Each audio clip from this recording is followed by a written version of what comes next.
Welcome to Isla Esperanza, Georgiana. I trust you had a pleasant journey.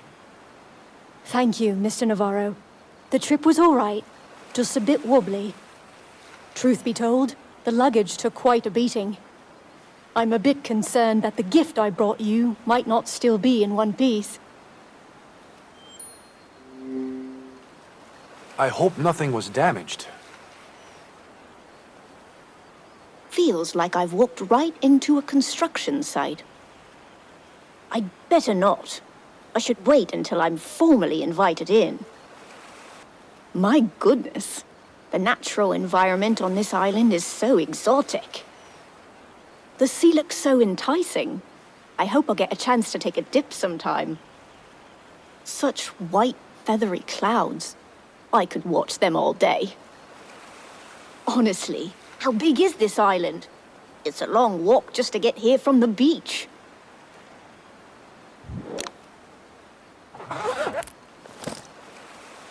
I need my key.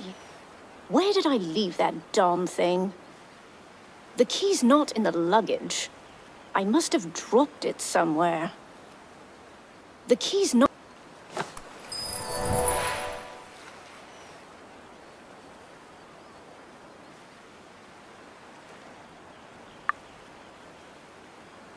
Is everything all right? I think I've lost the key to my luggage. Oh, well, why don't we go look for it? If you dropped it somewhere on the island, I'm sure we can find it. Don't be silly, Mr. Navarro. Who knows how long that might take? All I need is a couple of minutes and a bobby pin. Any luck with the lock?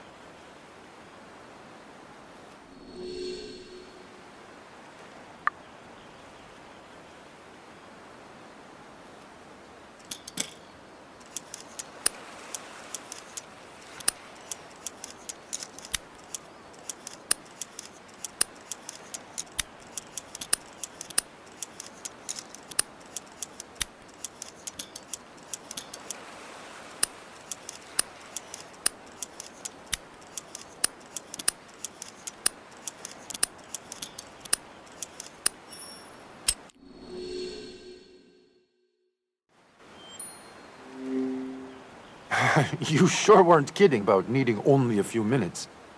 I trust everything inside is intact.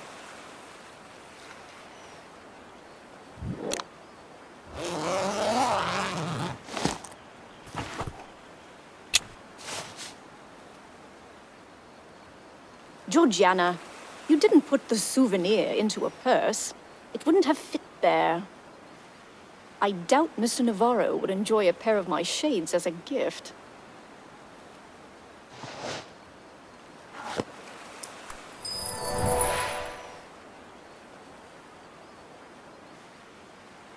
Just my notebook. Nothing much to see there. My flight tickets from London. I can't say I'll miss the place. Tropical island or not, you never know when it'll start pouring with rain.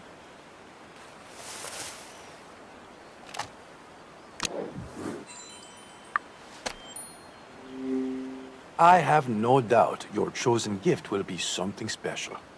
To be honest, I'm rather intrigued to see it.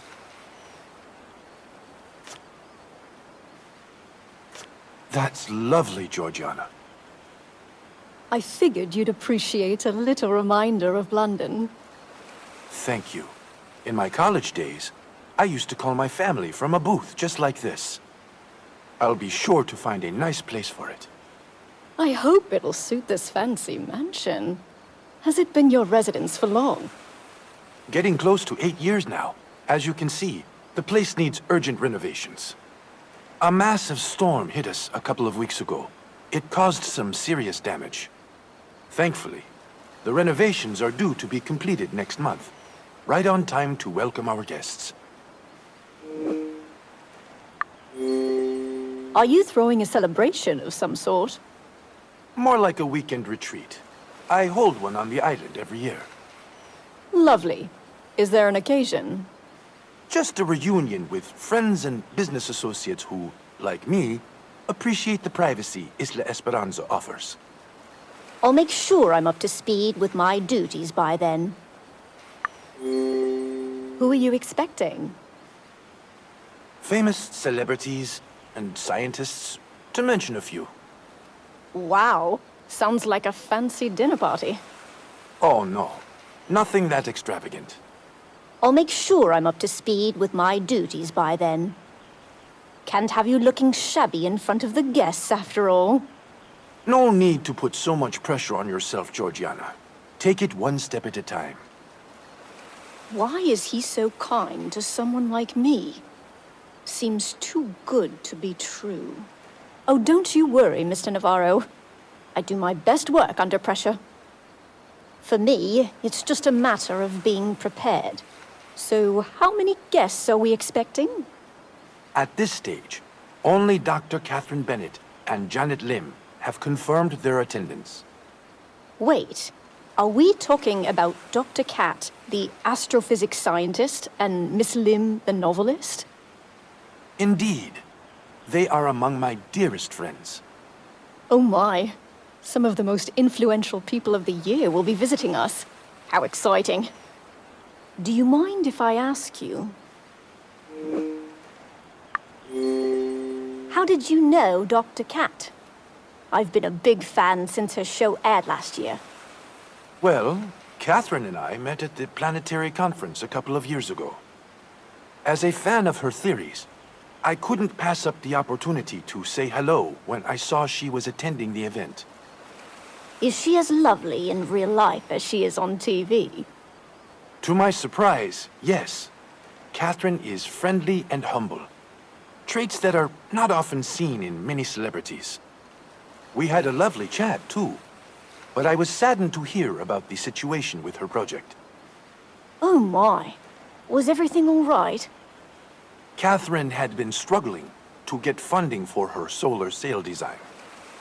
All her theories were greeted with derision and disbelief by the scientific community. Really? It's hard to believe Dr. Cat went through something like that. I'd always presumed she carried substantial weight within scientific circles. That wasn't the case back then. Catherine had yet to prove her theories right. I recognized the immense potential in her work and felt compelled to offer my financial support. She politely refused. It wasn't funding Catherine was after, but recognition from her peers, which she eventually earned on her own merit. Catherine reminded me a lot of myself back then. Maybe that's the reason we're such good friends now. I can't wait to meet her in person. She really sounds like my sort of gal. I'm sure Catherine will be very fond of you too, Georgiana. Marvelous. I look forward to the party. But I'm a bit worried, Mr. Navarro. How did you end up meeting Miss Lim? Her novels were my only escape from the reality of my previous job. You certainly weren't alone. It's a well-known fact that Janet's readers frequently get totally immersed in her worlds. But when I met her back at Stanford, she was yet to become the best-selling author she is today. At the time, I was researching alchemy practices during the Middle Ages and needed a mentor. My coordinator recommended Janet as the best expert on medieval studies on the campus. I guess her knowledge ended up being used in more than just her novels. Absolutely. Janet was a magnificent researcher and a patient mentor. We had a lot in common. I vividly remember the long hours we spent talking in the university cafe. Birds of a feather flock together, don't they? Indeed, they do. Meeting up with Janet at the cafe turned into a tradition for us. As a matter of fact, in that same cafe, I got to read the manuscript for Janet's first novel. The Magician of the Constant. You're very lucky, Mr. Navarro. I guess I am. To this day, Janet still sends me all her manuscripts to review. Oh my. Any chance you could let me take a look at them too? I'd be happy to show them to you, but not without Janet's approval. I can introduce you to her next month. We'll talk about it then. Marvelous. I look forward to the party. But I'm a bit worried, Mr. Navarro. Won't your guests mind someone like me cleaning their rooms? They trust my judgment and know that I only hire people I have faith in. Besides, you've already paid your debts to society. Paid in full, plus extra, if you ask me. I imagine your time spent locked away was a harsh experience. Terrible. Holloway Prison is no joke. One of the most horrendous places I've ever been in. I heard so many horrible things about that penitentiary. Regardless of what you've heard, I can assure you, the reality is far grimmer. Fights among inmates were commonplace. The guards didn't just turn a blind eye, they actively incited these scuffles. And if you decided not to play along with their games, you'd get beaten by the guards instead. No one can be reformed in an environment like that. A place like Holloway doesn't try to rehabilitate anyone. It only makes matters worse. Take me as an example. My involvement in aimless brawls only served to extend my incarceration.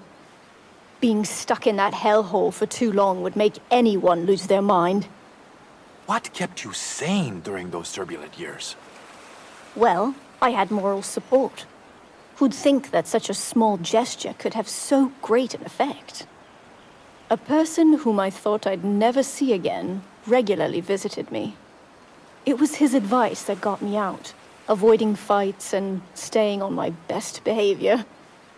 It got you released, and that's all that matters. Yes, in a free life that I forgot how to live. It took me years to get myself sorted.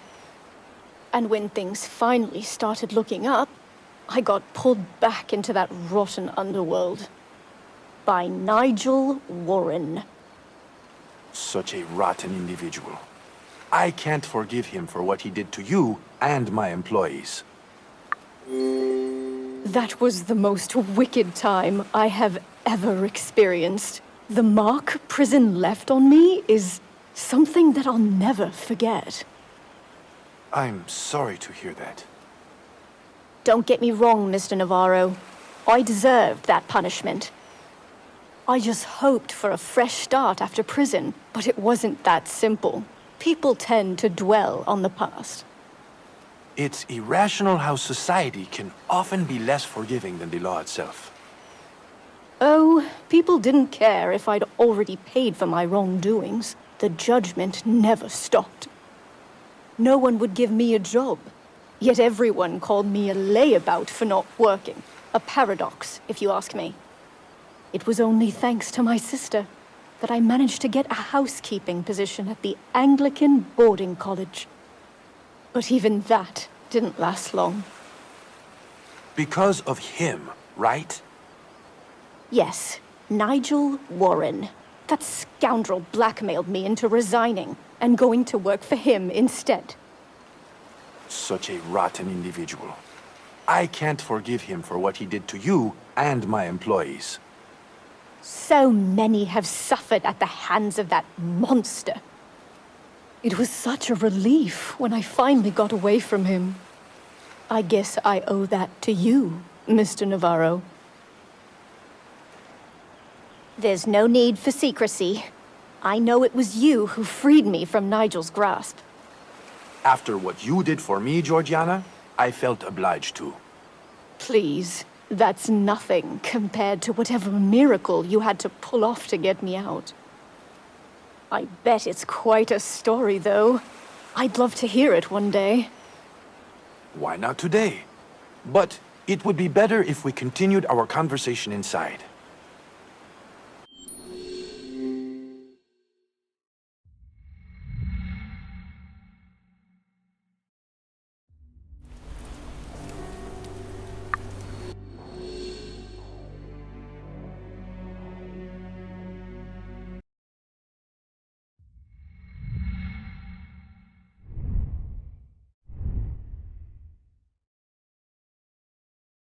Before we continue, would you like some tea, Georgiana? Yes, Please, mind if I help myself? Be my guest. The teapot is on the table. Please make yourself at home. A piano. I wonder if Mr. Navarro plays it, or whether it's merely gathering dust here. These photos shouldn't be stashed away. I hope Mr. Navarro will let me hang them. The sun is shining so brightly today. You don't see that too often back in London. These empty shelves look gloomy. Hopefully they'll be filled soon. It'd be rude to leave in the middle of the conversation. The interiors are undergoing a bit of a revamp as well, it seems.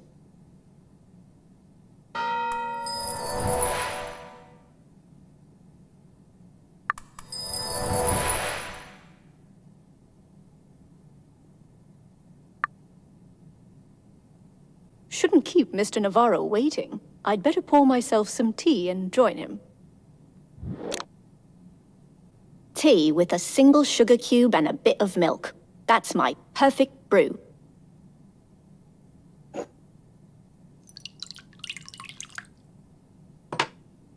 No need to fill the cup to the brim with tea. Tea is splendid, but it's even better with a dash of milk and sugar.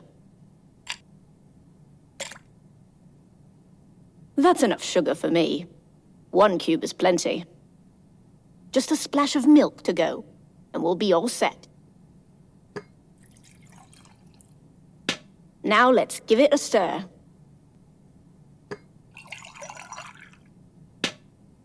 That's the milk sorted. Now I just need some tea and sugar. I've already put enough milk in.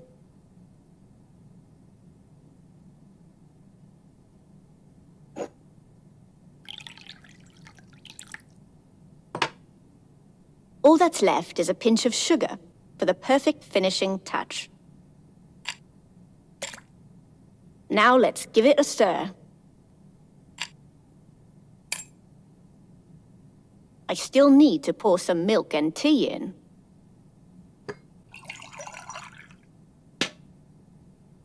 Almost there. Just need to add the heart of the brew, the tea.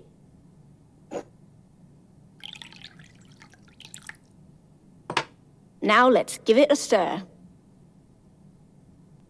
I should use a spoon to stir the tea.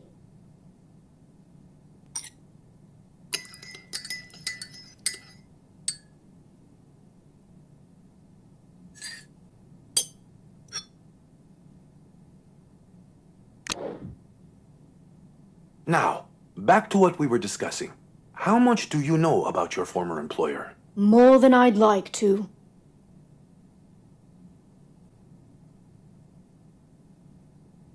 I was forced to manage some of the fronts of his despicable business. I was tasked with overseeing all the drug smuggling to London. And I fetched the profits from his shady partners. I even shut down local businesses for him. I'm afraid that the rackets you were involved in were only a small part of Nigel Warren's business. His influence goes much further than the streets of London. That makes sense. That wretch had secrets he wouldn't share with his own shadow. Warren had a hand in schemes to extort huge corporations around the country. My company didn't elude his greedy fingers either. He demanded a hefty sum for security fees to ensure the safety of my shipments. And did you give in to his offer? Of course not. I'd already tarnished my company's legacy enough by striking shady business deals in the past. Never again. But refusing Nigel Warren came with a price. A price not worth paying. At least not with the lives of my employees. It's the way he operates. I've seen him extort people hundreds of times. In the end, all local businesses give in to Nigel's demands. He can be really persuasive. I remember there was an owner of a pizza place who dared to cross him. The poor man's body was found shoved inside his own oven. It wasn't a pretty sight, I'll tell you that much. I'm fully aware of what Warren is capable of. I got a bitter taste of it when he orchestrated the murder of my staff. Last month, I suffered the consequences of my choices.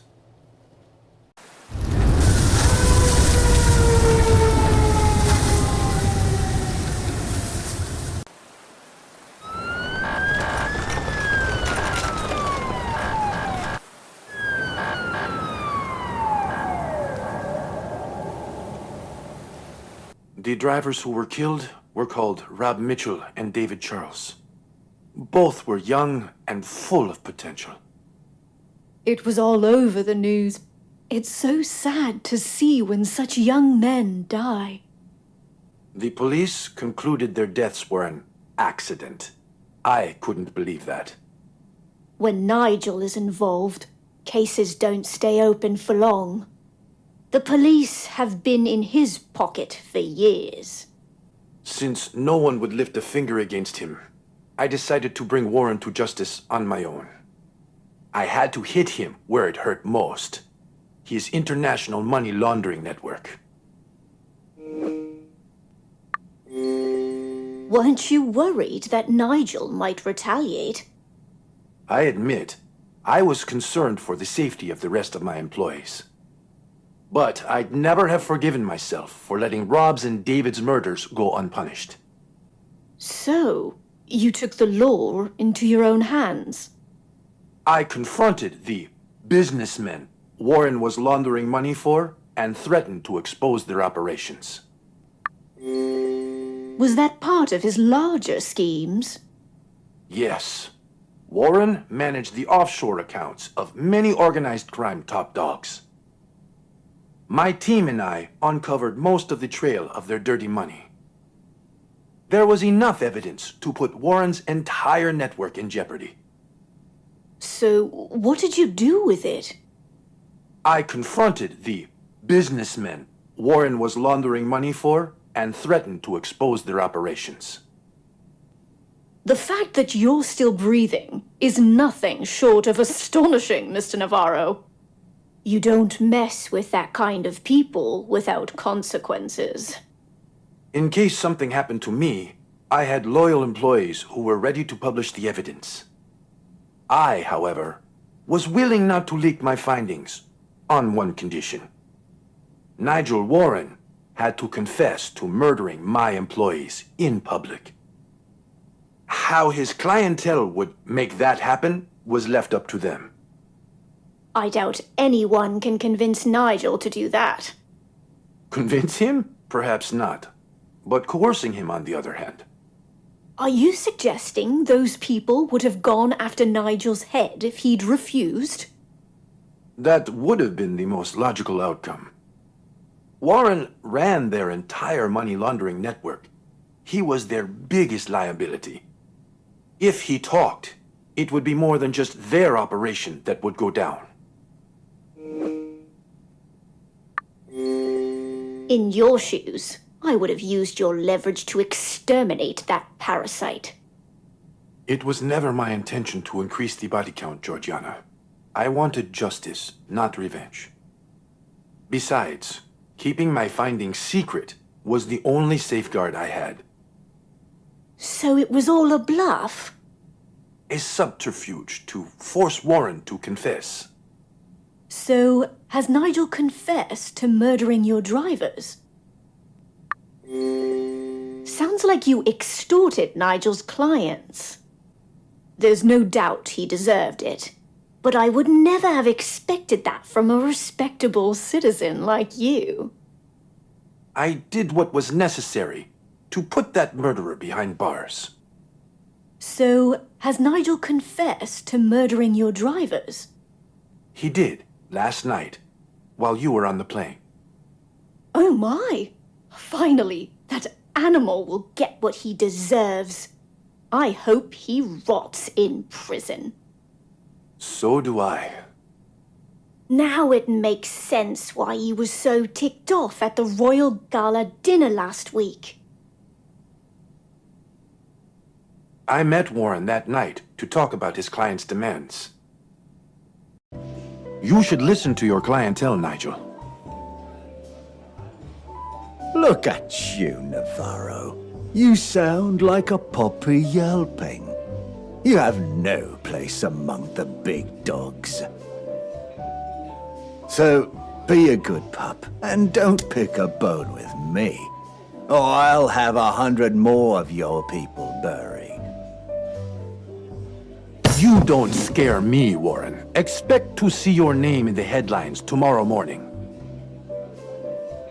You think you can threaten me, boy? Me? I'll teach you some respect.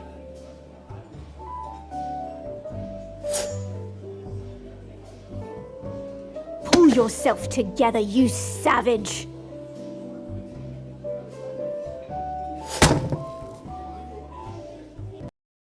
Know your place!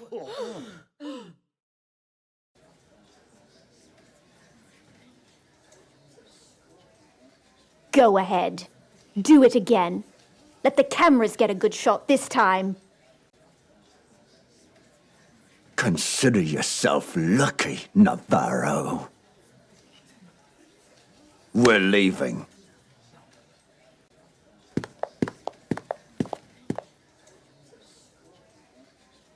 After that night, I couldn't allow myself to leave you at his mercy. I pushed Warren's clientele not just to draw a confession out of him, but also to secure your immediate release. It didn't take him long to come knocking at my door. In return for my silence, he confessed and set you free. So that's why he let me go after so long. It was a relief when Nigel said I was officially out of the family business. Family?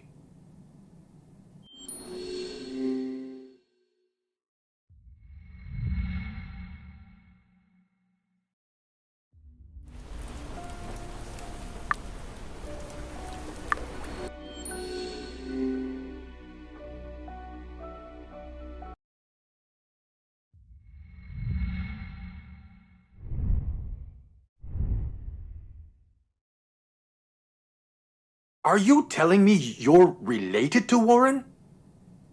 My late father's birth name was Robert Warren. He was Nigel's cousin, which makes Nigel a relative of mine. I had no idea. That's why Nigel was forcing me to work for him. He wanted to keep the family together. What a joke. That's hardly surprising, given Nigel's twisted mentality. As my dad used to say, you can't choose your family.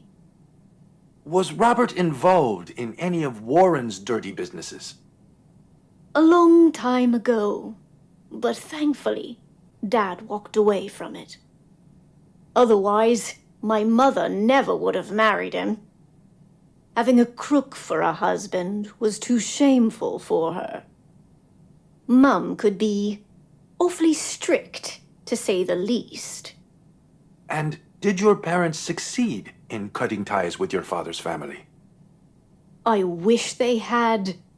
Dad even changed his surname to avoid being associated with his relatives. But they kept trying to pull him back into their nest of vipers. Throughout my childhood, Nigel and the others repeatedly showed up at our doorstep. They used to offer my dad money and expensive gifts, expecting to win him over. He was afraid that they'd sweep his little girls into that sordid world. Dad wouldn't let Nigel, or anyone else for that matter, come within an inch of my sisters and me. It's only natural for a father to protect his children. His fear, however, slowly turned into paranoia. Dad started believing that every single one of our neighbors was a spy sent by the family. He became very violent toward anyone who dared come too close to us. And did his aggression extend to your family? No, never. But my father was unraveling. We were all petrified, watching him turn into something we didn't recognize.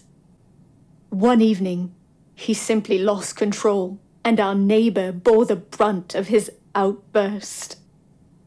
Dad put the man in a wheelchair, just because he thought that poor soul was an enforcer sent by his relatives. I honestly don't know what got into him. The booze, the paranoia? God, what a mess he was. It pains me to say it, but he deserved all the prison time he got. How old were you when your father wound up in jail? Their visits used to trigger old memories. Memories of the man he used to be. A man he hated. Whatever my father had done in the past haunted him. It resurfaced each time his relatives showed up. He never talked about it. Instead, he chose the comfort of a pub and downed pints to drown his sorrows. It sent shivers down my spine when he stumbled in through the door each night, shouting out loud. I hope he wasn't abusive. My father was a mess, but he never laid a finger on his family. He was punishing himself for his past actions, not us. Although that caused his drinking to spiral out of control. Did Robert ever overcome his issues? Only years later, after being sent to prison. Unfortunately, he had to get locked away to sober up. Quite sad, if you ask me. How old were you when your father wound up in jail? I was only 9, but my sisters, Clemency and Mildred, were even younger. None of us were ready to face the world without a father, but somehow we managed. By the time he was released, I was already 13. By that point, we didn't need him anymore. Robert never reached out to you after getting out of prison? Oh, he tried, but none of us wanted to see him. We resented him. A father is supposed to protect his family, not leave them with nothing. It took us a long time to forgive Dad, unlike our mother, who never did. He stopped existing to her the moment he got locked up. Well, as harsh as it sounds, she must have had her reasons to give up on your father. However, she had neither the right nor any justification to project her hatred for him onto us, his daughters. At first, it was merely a slap for every harmless error we committed. But it eventually escalated. Her beatings grew in frequency and intensity. I don't know if she saw it as discipline or merely as a release for her pent-up emotions. But it was clear that Mum had gone off the rails. She'd become unrecognizable. That all sounds horrible, Georgiana. Do you think any of it has affected how your life has turned out? To a certain degree, yes, but the wrong decisions I made were mine alone. I turned to pickpocketing at a very young age. After Dad ended up in prison, our household income quickly evaporated. My mum's low wage couldn't keep up with the bills. So my sisters and I had to help her put food on the table. Such responsibility should never fall on children's shoulders. Yet it did. We became street beggars. Was your mother aware of this? She was the one who sent us to beg in the first place. That witch couldn't tolerate a crook in the family, but apparently exploiting her own children was no big deal. As long as we were living honest lives, she used to say. Being manipulated by your own mother couldn't have been easy on any of you. We hated begging, but we hated coming back home empty-handed even more. Mum wouldn't allow my sisters and me inside the house if we had no money on us. That leech made us sleep outside. During the harshest nights, we prayed that someone would spare us even a single penny. However, to most people, we were simply a nuisance they'd rather ignore. Shame on them. All I wanted back then was to have a warm bed and a full belly. We all did. In a situation like that, it's a matter of eat or be eaten. That was what I learned on the streets. When a wallet fell out of someone's pocket right in front of me, I didn't even think twice before snatching it. I became a thief so that my sisters and I could survive. I hoped life would get better once I'd grown up. Oh, how naive I used to be. As a teenager, I was invited to join a gang and was stupid enough to accept. The world of crime has its allure. I saw many of my childhood friends give in to its temptations. They were only seeking better lives, but all they did was waste their futures. Sounds familiar. Back then, I dreamed of joining a local gang. They seemed to have it all. Fancy clothes, posh food, and luxurious flats. I wanted what they had. But everything comes at a cost. By joining the gang, I lost my family. My mum, she disowned me. I stopped existing to her just like my father did. Did you ever try to reconnect with her? I didn't bother. To that heartless woman, I was nothing but a failure. Or, in her own words, a rotten apple she wanted nowhere near her good daughters. That was pretty high and mighty for someone who used to send her children to beg for money. Despite your mother's shortcomings, she was still family. It must have been hard being kicked out of your own home. I wasn't ready to leave the nest, that's for sure. The hardest part was saying farewell to my sisters. It felt like I was losing a part of myself. But at the time, being away from Clemency and Mildred was for the best. I never wanted to be a bad influence on them.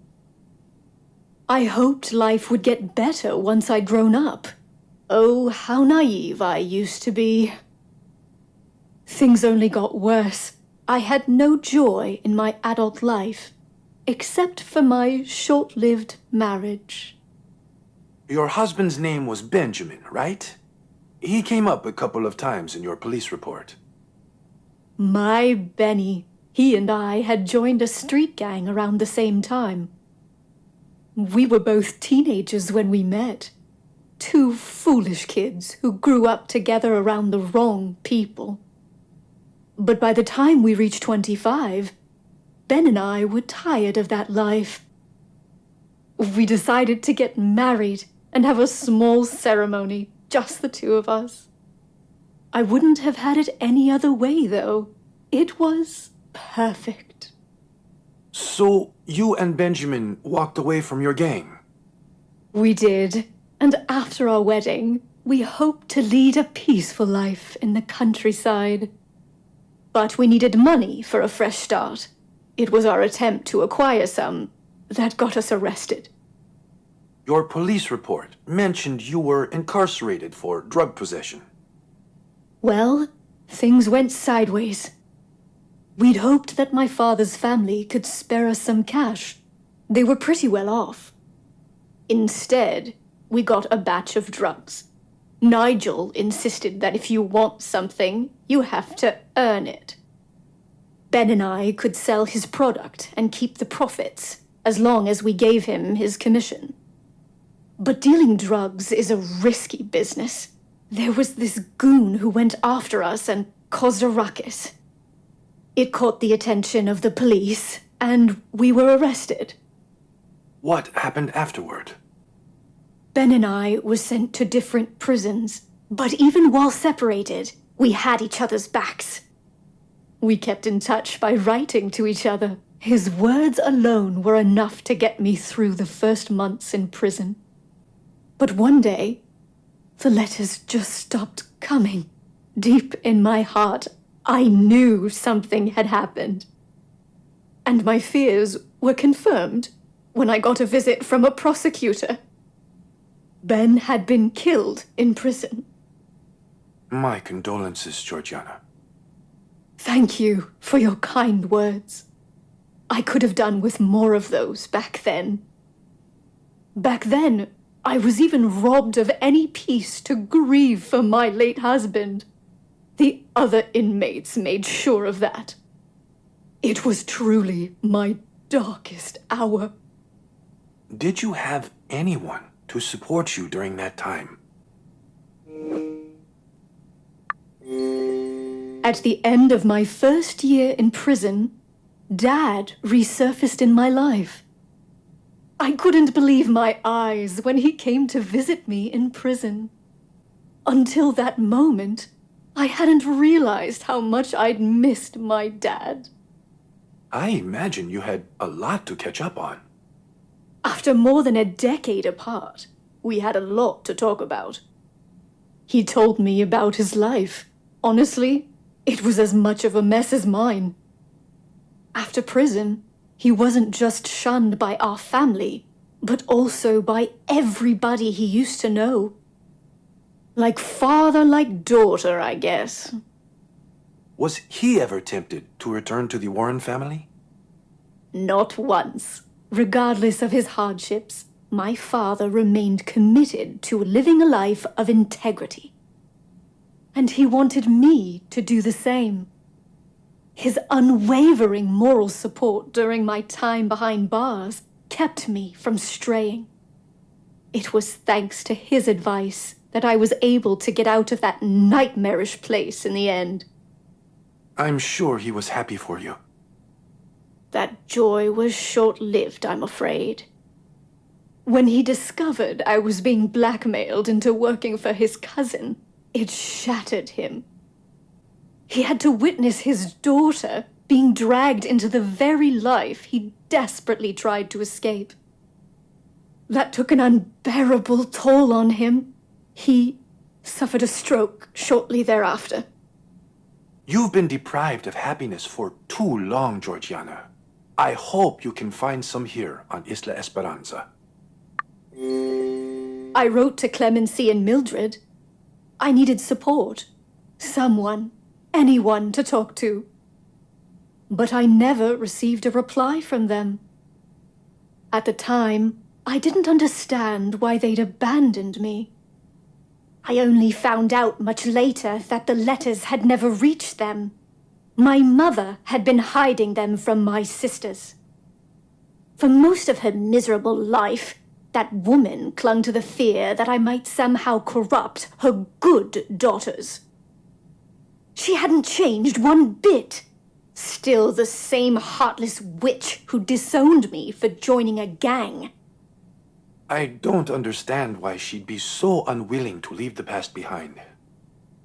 My mother hated me in the same way she hated my father. It was easier for her to blame us for everything that had gone wrong in her miserable life. What a lamentable attitude. Even if that was true, it doesn't justify her forsaking her own child. Well, it doesn't matter anymore. She's no longer with us. My mother passed away a couple of months after I was released. It was at her memorial that I saw my sisters again. Were they happy to see you? I can't say they both were. Things had changed between us. Clemency was condescending toward me. She'd become heartless, just like our mother. But Mildred and I reconnected. It was thanks to her that I got my first job after prison. Unfortunately, I didn't stay in that job for long, all because of Nigel. You've been deprived of happiness for too long, Georgiana. I hope you can find some here on Isla Esperanza. People like me don't deserve to be happy, Mr. Navarro. There's a heavy burden I carry on my shoulders, a dark secret from my past. And after everything you've done for me, I owe you the truth. I've killed a person. You've committed murder, but that wasn't mentioned in your police records. That's because it was in Benjamin's file. My dear Benny took the blame and was arrested for a crime he didn't commit. Georgiana, tell me what happened. Remember the goon who caused a ruckus? I didn't tell you the whole story about him. We thought he wanted to buy some drugs from us. You know, business as usual. But the bloke came to rob us, not to buy from us.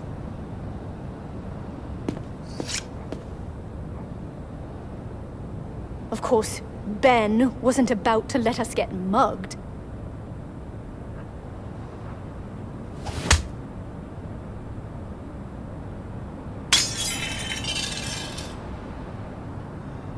That man didn't hesitate for a moment.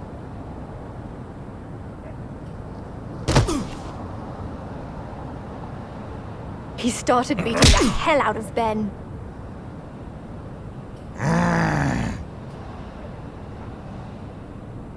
I tried to interfere.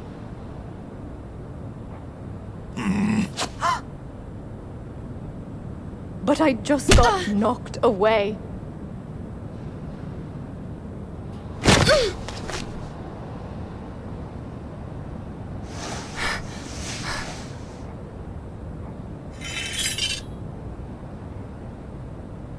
I knew that if this continued,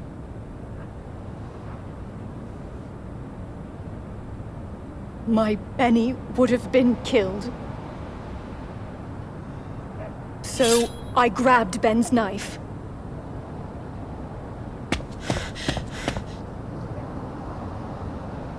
And stabbed the man.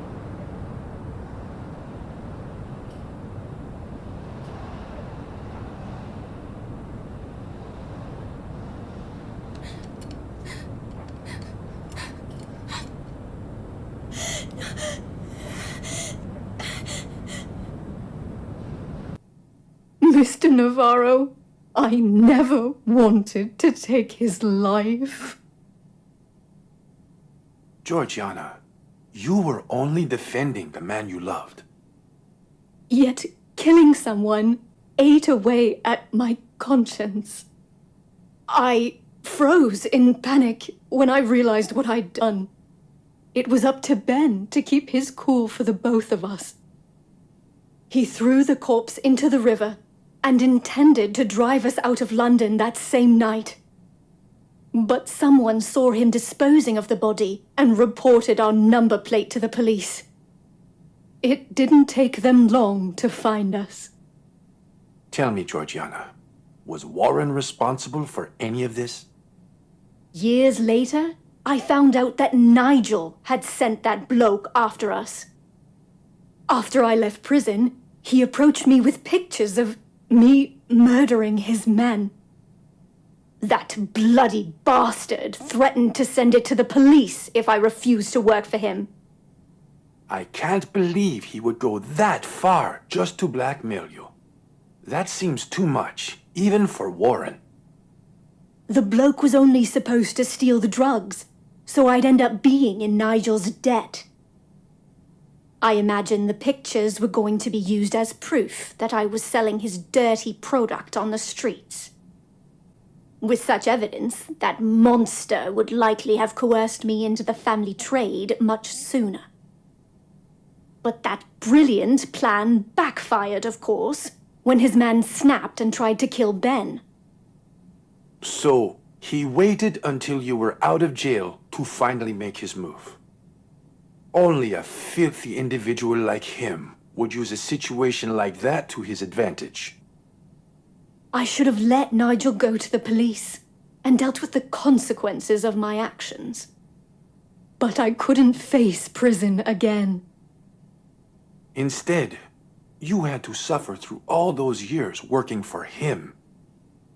Isn't that enough punishment for a lifetime? I don't think that atones for my sins. I'm a murderer, Mr. Navarro. Are you willing to have one in your employment? Georgiana, you shouldn't keep blaming yourself for what happened back then.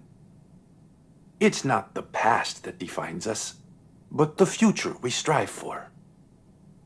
You're a good person. The remorse you've shown is proof of that. I hope I can live up to your expectations, Mr. Navarro.